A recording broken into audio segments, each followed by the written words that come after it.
Anadolu'nun Orta Asya'ya kavuştuğu kadim coğrafyanın değeri bilinmemiş hükümdarıdır Şehrivan. Bir hikayenin başlangıcıdır. Doğa binbir dilde söyler burada şarkısını. Görenin en çetin dağlarının arasında göğün rengini çalan bir dev kurulmuş yatar usulca. Şarkın keşfedilmemiş harikalarının adresidir. Kısa bir uçak yolculuğu ya da bir kara yolculuğu. Hedef Van ise rota sizi ilginç bir hikayenin ortasına atacak. Yaklaşık 7000 yıllık bir tarihe yolculuktur yapılan tercih.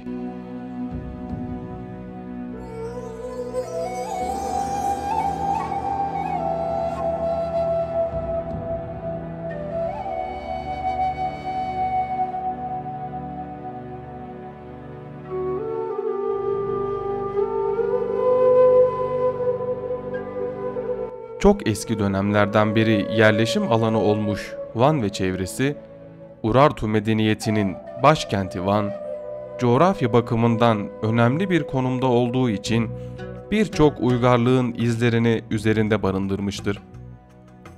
Bugüne değin varlık göstermiş Huriler, Hititler, Persler, Medler, Selçuklular ve Osmanlılar gibi birçok kültürün izleriyle tarihi yapıların izlerinde tarihe tanıklık edersiniz.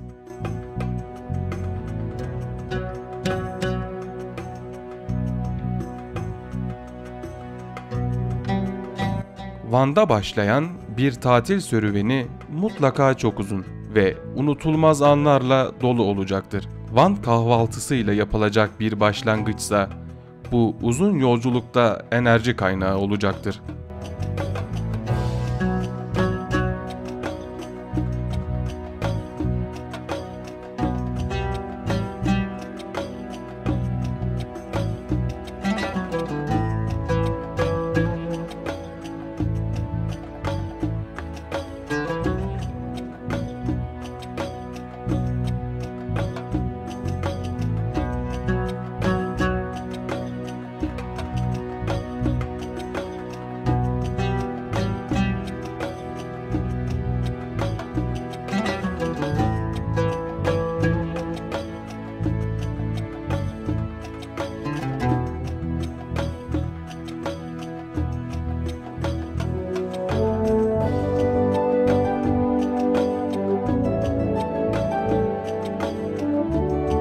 Tarih, doğa ve kültür serüvenidir bu hikayenin adı.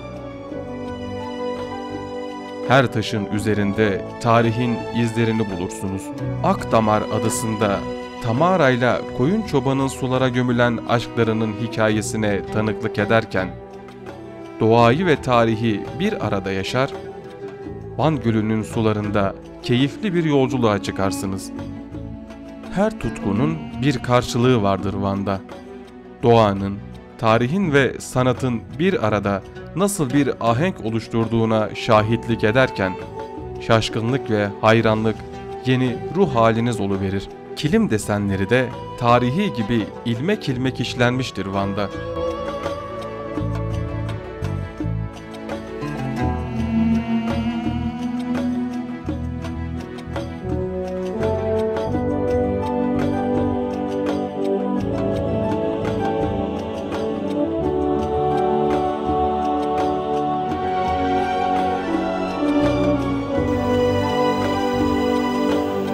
El sanatının ustalığı, kilim desenlerinde olduğu gibi gümüş işlemelerinde de göz kamaştırır. Gümüşün sanatla buluştuğu bu topraklarda sanat işlemeleri gibi mimari yapılarında tarih boyunca bir sanat eseri inceliğinde işlendiğini görürsünüz.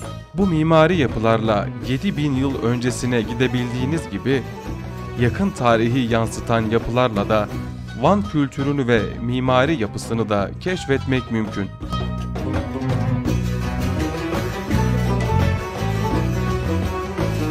Bakir doğası ve birbirinden harika manzaralarıyla kendine hayran bırakan bu şehirde uzun doğa yürüyüşleri yaparak Edremit bahçeleri gibi bölgenin keşfedilmemiş güzelliklerini görme imkanı da bulabilirsiniz.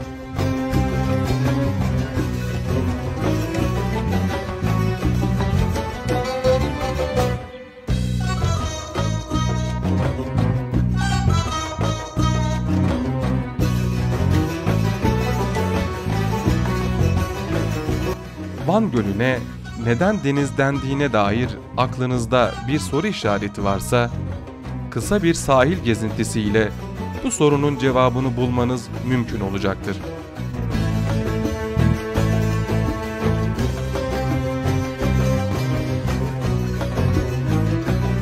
Van'ın gölü kadar akarsuları ve şelaleleri de doğanın bir şaheseri. Muradiye Şelalesi'nden akan su, ziyaret boyunca doğal bir terapi sağlar.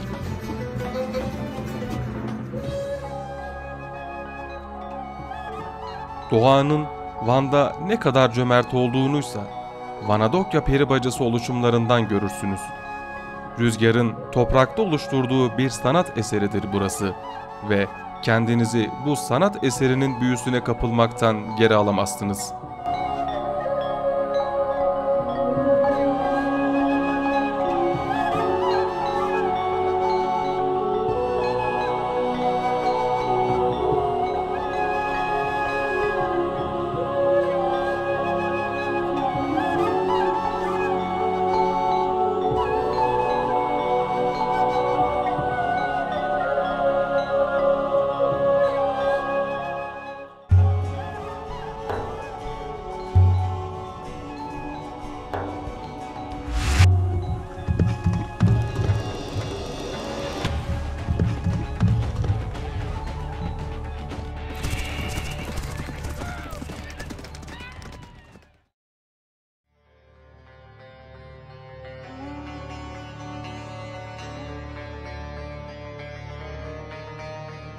Nemrut'un yüz binlerce yıl önce gökyüzüne püskürttüğü lavları söndüğünde bize bakmaya doyamayacağımız güzellikte bir hediye bırakır.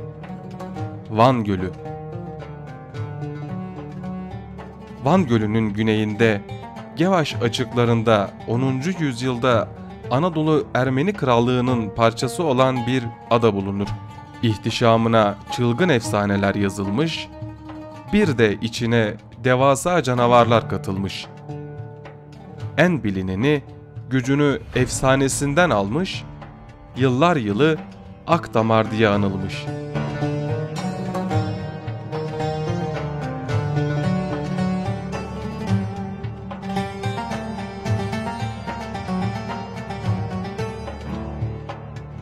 Dört yapraklı bir yonca gibi kollarını dört yana açmış olan kilise, yukarıdan bakıldığında bir haçı andırır.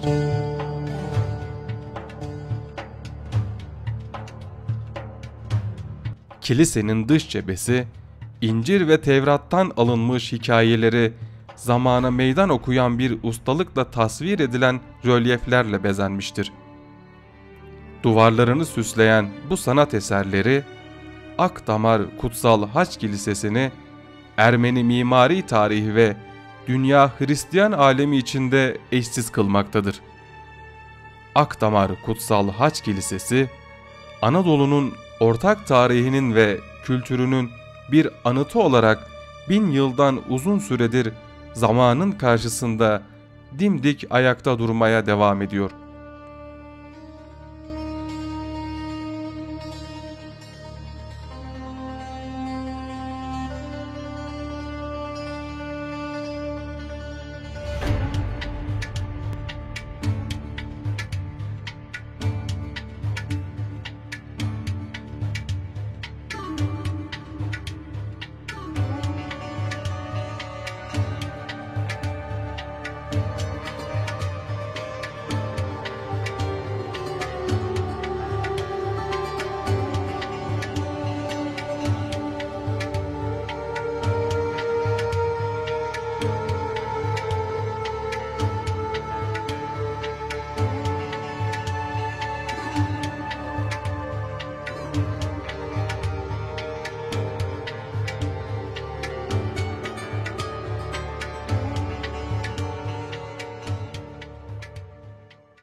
Gelin şimdi de kilisenin dış kapatmalarına birlikte göz atalım.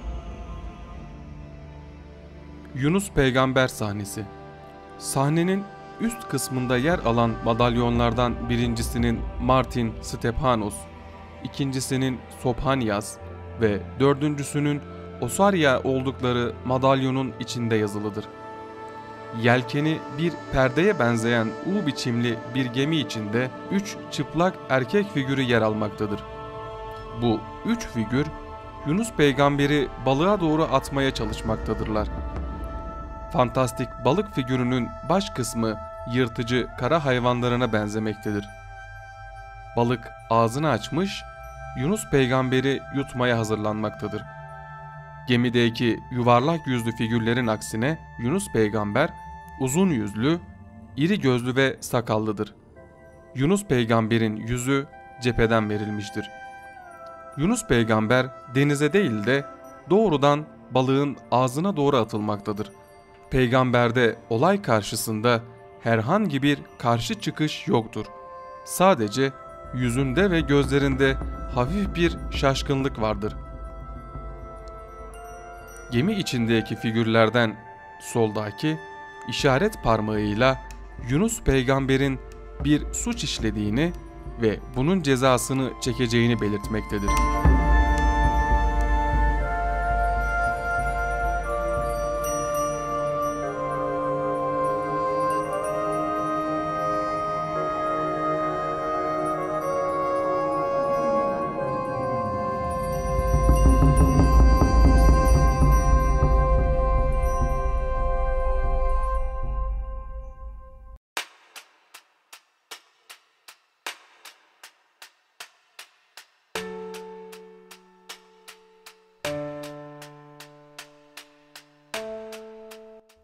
Pantokrator İsa ve Meryem sahnesi.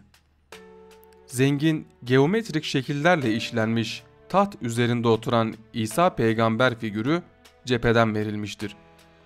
Pencerenin sağında haleli ve kanatlı olarak tasvir edilen bir melek figürü bulunmaktadır. İsa peygamberin üzeri kemerle kapatılmış, gösterişli bir taht üzerinde heybetli bir şekilde oturmaktadır. Peygamberin başı halelidir. Ortadan ayrılmış saçları, uzun ve iri gözleri vardır. Zengin dökümlü elbisesinin altında çıplak ayakları dikkat çekicidir. İsa peygamber sol dizinin üzerinde haç kapaklı bir İncil tutmaktadır. Sağ eliyle de takdis işareti yapmaktadır. Başının üstündeki haçlı halesiyle gösterişli tahtında azametle oturmakta olan İsa peygamberin ortadan ayrık saçı, sakallı yüzü ve dimdik sert bakışlarıyla tam bir pantokrator olarak karakterize edilmiştir. Sağ eliyle Grek tarzı kutsama işareti yapan İsa peygamberin yüzünde sert bir ifade sezilmektedir. Duvar yüzeyi üzerinde asılı duruyormuşçasına tasvir edilen İsa peygamber bir niş içerisine alınmıştır.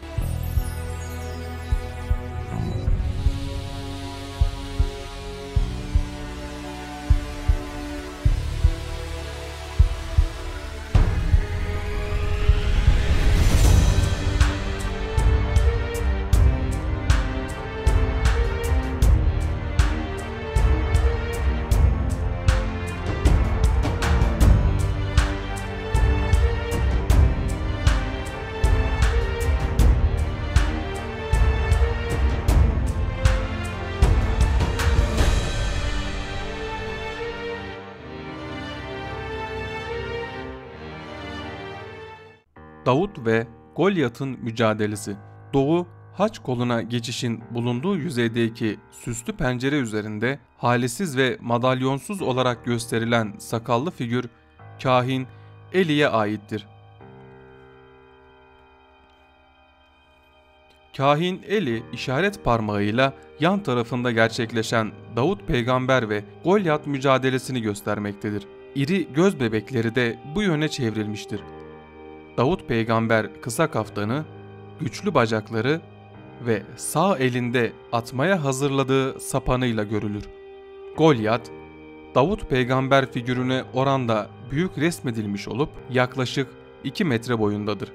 Sol elinde kalkan tutan figür sağ eliyle kılıcını havaya kaldırmıştır. Davut peygamberin arkasında solda Doğu hükümdarlarına has giysiler içerisinde İsrail kralı Saul tasvir edilmiştir. Başı sarıklı Saul'un belinde sarkık dilimli bir kuşak bulunmaktadır. Davut peygamber ve Golyat figürlerine oranla daha küçük gösterilen kral Saul, Davut peygamber ve Golyat mücadelesini işaret etmektedir.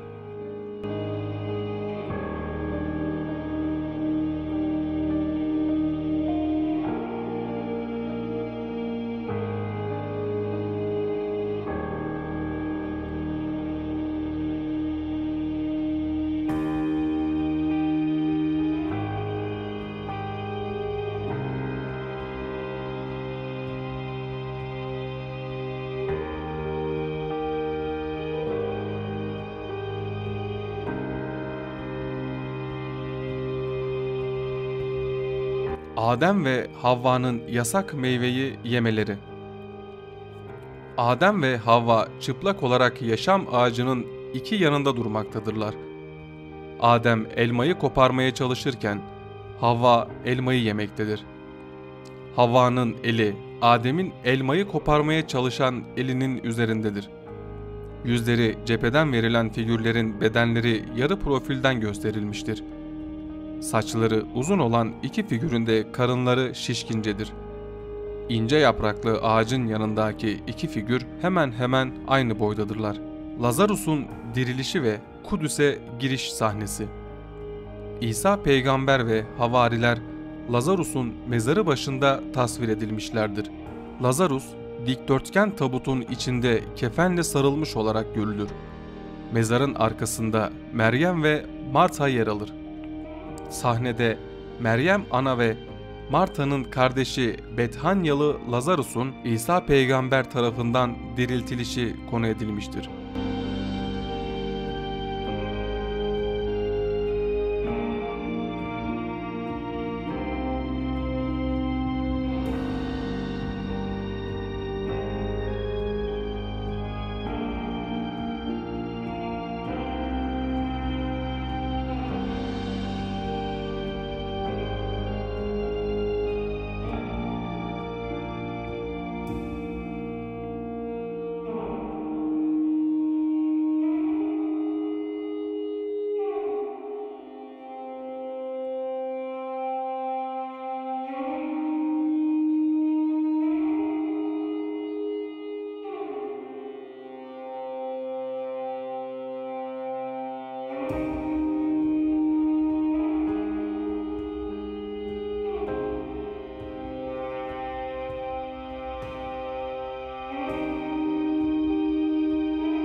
Müjde ve ziyaret saatleri. Sahnede yüksek aralıklı ve geometrik motiflerle süslü bir taht üzerinde Meryem ana oturmaktadır. Başı haleli olan figür cepheden verilmiştir. Kahverengi kithon üzerine siyah maporion giyinmiştir. Meryem ana yuvarlak yüzlü, iri gözlü ve siyah saçlıdır. Ellerini iki yana açmış durumdadır. Meryem Ana'nın sol tarafında çocuğu olacağına haber veren melek yer alır. Başı haleli melek ayakta tasvir edilmiştir. Siyah kanatlı meleğin uzun, kahverengi saçları omuzlarına dökülmüştür. Melek sağ eli ile Meryem'i işaret etmektedir. Sahne büyük ölçüde tahrip olduğundan bazı detaylar seçilememektedir.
İzlediğiniz için teşekkür ederim.